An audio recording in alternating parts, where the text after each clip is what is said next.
사무엘상 6장은 언약궤가 블레셋에 머물렀던 기간이 7달이 지났다는 것을 기록하면서 시작이 되어집니다. 언약궤가 그들의 지역에 들어오고 일련의 사건 사고들이 일어나자 블레셋 사람들은 그 원인이 언약궤 때문이라고 판단했죠.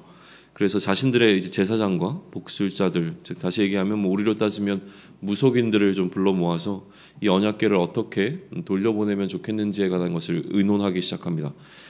이 무속인들은 이스라엘의 신을 위해서 속건제를 드려야 한다고 조언하는데요. 그러니까 한마디로 얘기하면 그러니까 우리식의 표현을 한다면 고사를 지내라든가 아니면 제사를 지내라고 이야기를 했던 것이죠. 그러니까 이제 그러면 이 이스라엘의 신을 위해서 제사를 드릴 때 어떤 제물을 좀 바치면 좋겠는가라고 하는 것이 그 다음 이슈가 되어집니다. 무속인들은 이제 블레셋 5 통치자의 숫자대로 금 독종 5과 금쥐 5마리를 드려야 한다라고 이제 말하게 되어지죠. 여기에 좀 해석적인 이견이 있습니다. 5 통치자이기 때문에 5개의 제물로 숫자를 맞추려고 하는 사람들은 이 금 독종 5이 다시 얘기하면 금쥐 5 형상으로 만들어져서 결국 바쳐진 것은 5이라고 해석하는 사람들이 있고요. 그러나 저는 5개씩 2종류의 열제물이 지금 드려진 것으로 보는 것이 무난할 것으로 보입니다. 아무튼 이 제물은 이들이 받은 재앙을 좀 상징했습니다. 그것에 관한 설명이 4절에 기록이 되어져 있고, 이처럼 이 블레셋의 무속인들이 5 제물을 통하여서, 그러니까 5 통치자들을 위하여 이 열 제물을 드려야 한다라고 이야기하는 것은 자신들의 신을 섬기는 방식으로 이스라엘의 신인 하나님을 좀 위로하려고 했던, 좀 달래려고 했던 방식으로 보여집니다. 재앙을 당했을 때 그들이 자신들의 신을 위로했던 방식을 그대로 적용해서 이렇게 하면 혹시라도 이스라엘의 신이 지금 내리고 있는 이러한 재앙을 좀 가볍게 하실지도 모른다라고 하는 주장이 일어났던 것이죠. 특별히 출애굽 때 이스라엘의 신이 이스라엘을 위해서 애굽 사람들에게 행했던 어떤 전례를 통해서 이러한 것을 설득해 나가죠. 그리고 여기에 한 가지를 더 제안하게 되는데요. 그것은 무엇이냐면 이 제물을 소가 끄는 수레의 궤와 함께, 그러니까 언약궤와 함께 담아서 한번 이 소가 어디로 가는지를 지켜보라라고 하는 것입니다. 이때 이 제물이 담겨 있는 수레를 끄는 소는 한 번도 멍에를 메어보지 못한, 그러니까 수레를 끌어보지 못한 소여야 하는 것이고, 다시 얘기하면 길들여지지 아니한 소여야 하는 것이죠. 그러니까 소로 따지게 되면, 이동수단으로 사용되는 소로 따지자 보면 이제 초보인 소를 사용해야 하는 것이고, 그리고 아울러서 새끼가 있는 어미소를 사용할 것을 제안을 합니다.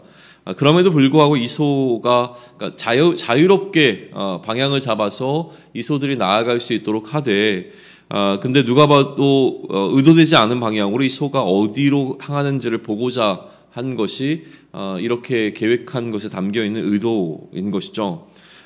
이 재앙이, 그러니까 이러한 방식으로 소에게 이 궤를 맡기고 그 소가 어느 방향으로 가는지를 통하여서 이 상황을 판단하려고 하는 것은 마치 점을 치는 방식과 동일한 방식인데요. 이렇게 한 이유는 무엇이었냐면 이 재앙이 이스라엘의 신이 자신들에게 내린 것인지 아니면 우연히 일어난 일인지를 확인하고자 했기 때문으로 좀 보여집니다.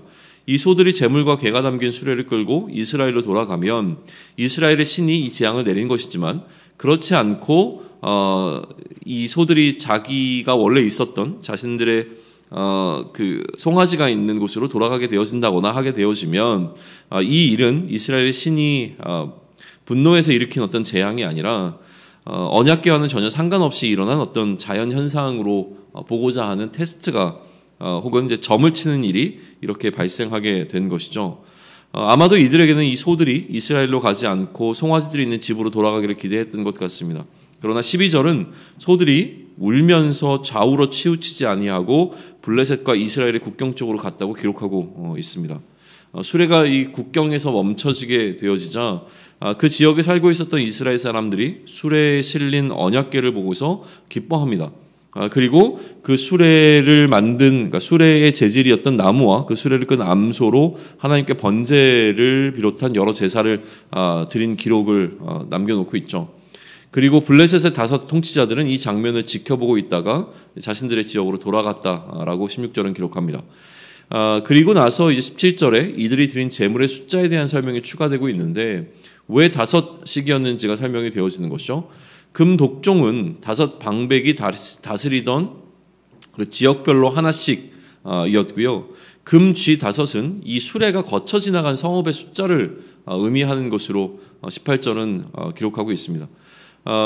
아무튼 언약궤는 이렇게 이스라엘로 다시 돌아오게 되어졌습니다.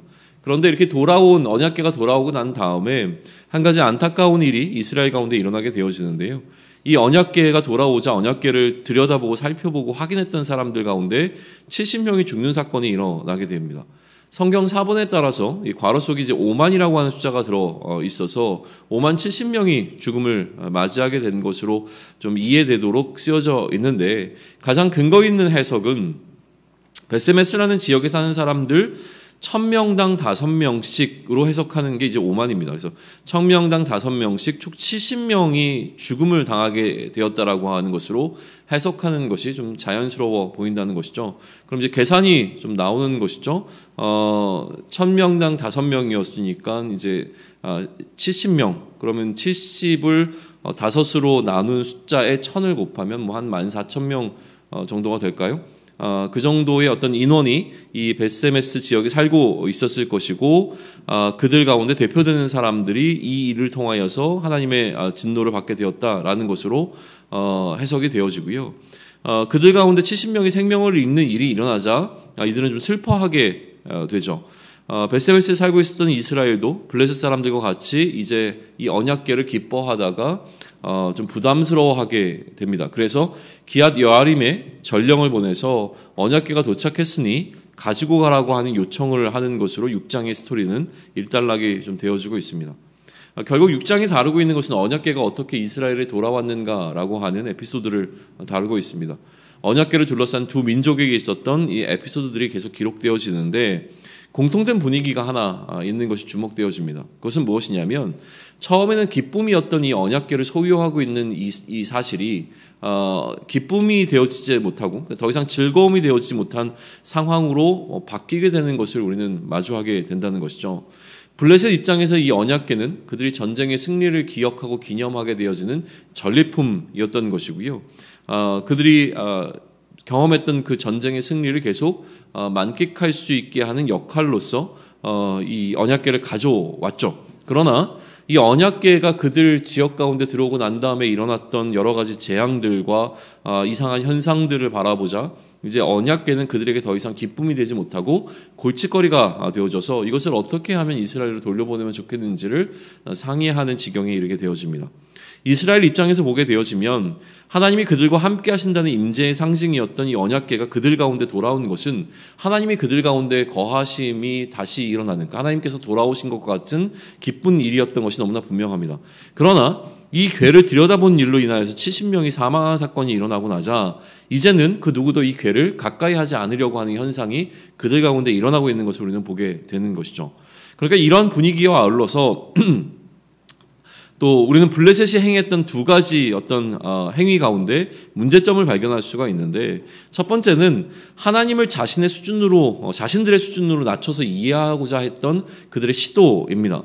하나님께 제물을 드려서 그 하나님을 위로하고자 하는 것은 그들이 섬기고 있었던 그들의 신을 달래는 방식이었는데, 그들이 이해하고 그들이 받아들일 수 있는 어떤 수준에서 하나님을 해석하고 그 하나님께 이 정도의 제물을 바치면 그 하나님이 혹시라도 그의 마음을 돌이킬 수 있지 않을까, 우리가 하나님의 마음을 조정할 수 있지 않을까라고 하는 방식으로 하나님께 제사를 드릴 것을 제안하고 있는 것을 우리는 보게 되어집니다.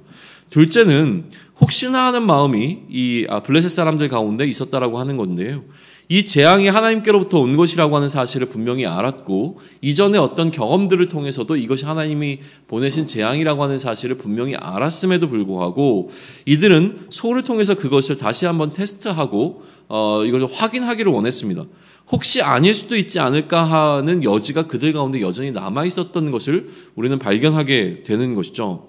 그렇다면 이 언약궤를 대하는 이들의 태도와 그리고 하나님을 이해하는 블레셋 사람들의 수준이라고 하는 여러 가지 정황들을 통해서 우리는 우리 앞에 펼쳐지는 우리의 삶의 이슈를 놓고 묵상하는 가운데 적용할 수 있는 지혜들을 얻을 수 있을 것입니다.